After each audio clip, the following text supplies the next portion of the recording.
Hey now everybody, this is Professor Island, and today we're talking about critical perspectives, critical approaches, and specifically we are discussing Latino studies and Latino cultural response. One of the aspects that you'll find consistent with all the cultural analyses is that you're looking for a way to translate a work from that particular group, and certainly Latino cultural criticism, like any other cultural criticism, is going to analyze a work from the perspective of the Latino mindset. However, as is the case with many cultural responses, because that is such a wide encompassing group, you have to narrow it down to something specific that identifies a subgroup within that culture in order to find a cohesive argument. For example, Latino studies include not only people who are of, for example, well-educated and of the upper classes in terms of social class and economic class, but also people who are in a much lower class and who may have fundamentally less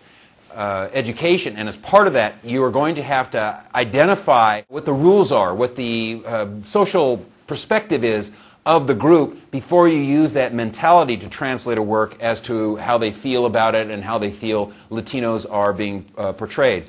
Obviously, within Latino studies, you're going to find works written by Latinos, and again, a wide range of attitudes and perspectives between men and women, between those from South America and North America, between those of upper class and lower class, between those who are within the mainstream and those who consider themselves or are considered to be outside the mainstream. But as part of that, you are looking for a way to create a cohesive argument, and to that end, whether you're discussing something by a particular author, such as Sandra Cisneros or Rudolfo Anaya or Gabriel Garcia Marquez, or you're looking at a work that has Latinos portrayed in it in some particular way, and you're using critics for that, you need to set the boundaries. So you will identify socioeconomic group, maybe educational level, maybe political perspective,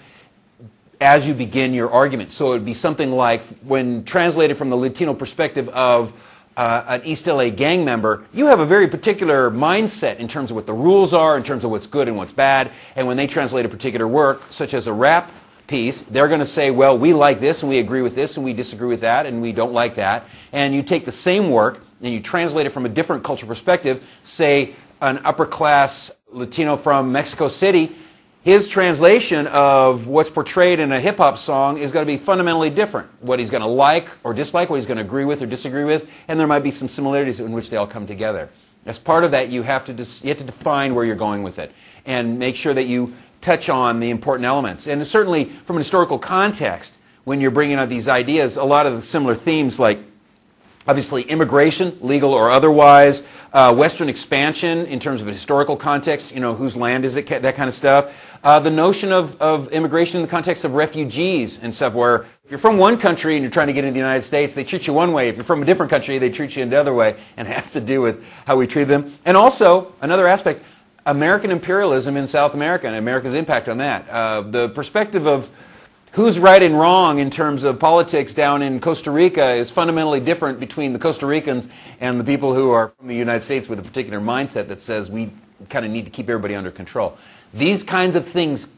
blend into and are going to be part of the critical analyses that you're going to be using. These political beliefs and these personal experiences by your writers, by your critics, are going to affect that. Whether the secondary source material has direct relation to the work that you're analyzing, or whether they bring up themes that are also in your primary source, make sure that you're keeping, you've created a focused translation. I'm going to do it from this segment of the population and stay in that paragraph in that way. And that way you're not wandering all over the place, because as with any culture, Latino culture has a wide range of beliefs, a wide range of perspectives, and you do not want to give the impression that everybody who's identified as Latino is going to have the same belief system and is going to see things in the same way. Narrow things down, find your resources, find consistent resources, and you'll have a good, solid paragraph. Stay in touch.